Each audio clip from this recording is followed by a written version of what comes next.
kami dari kelompok 4. Di video kali ini, kami akan membahas tentang konsep perencanaan sumber daya manusia atau SDM, khususnya dalam konteks ekspansi perusahaan logistik.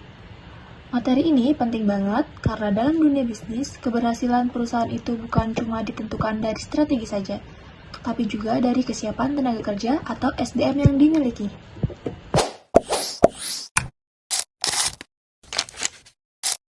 Apa itu definisi perencanaan SDM?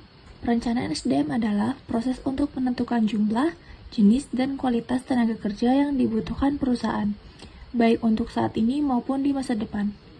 Dalam ekspansi bisnis, perencanaan SDM itu sangat penting, karena perusahaan harus memastikan bahwa di wilayah baru sudah ada karyawan yang cukup, kompeten, dan siap bekerja. Jadi, bukan hanya soal banyaknya karyawan, tapi juga kemampuan dan kesiapan mereka dalam menjalankan pekerjaan. Selanjutnya, kita masuk ke langkah-langkah perencanaan SDM. Yang pertama, itu ada analisis kebutuhan SDM. Di tahap ini, perusahaan mulai menentukan kebutuhan tenaga kerja secara lebih detail. Misalnya, posisi apa saja yang dibutuhkan, seperti kurir, admin, atau supervisor.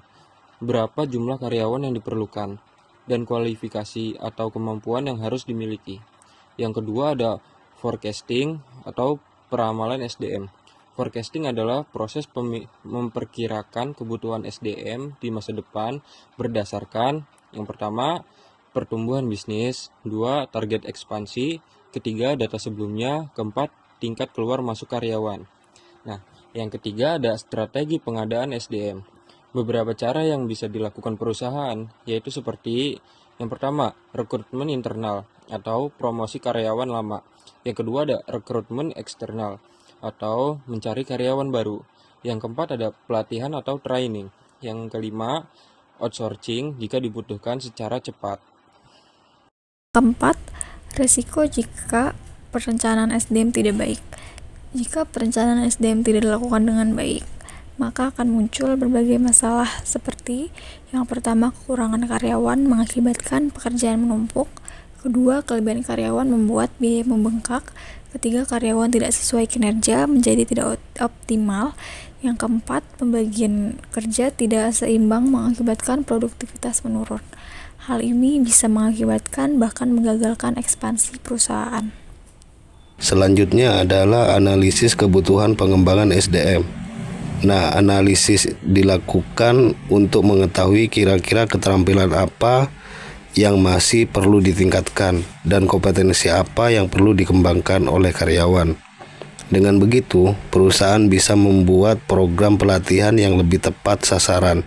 Jadi tidak asal training, tapi benar-benar sesuai kebutuhan. Identifikasi kompetensi. Selain itu, penting juga untuk melakukan identifikasi kompetensi. Ada beberapa kemampuan yang harus dimiliki karyawan, seperti kemampuan analitis untuk berpikir dan memecahkan masalah, kemampuan memahami pekerjaan supaya tidak banyak kesalahan, dan kemampuan manajerial terutama untuk yang punya tanggung jawab lebih.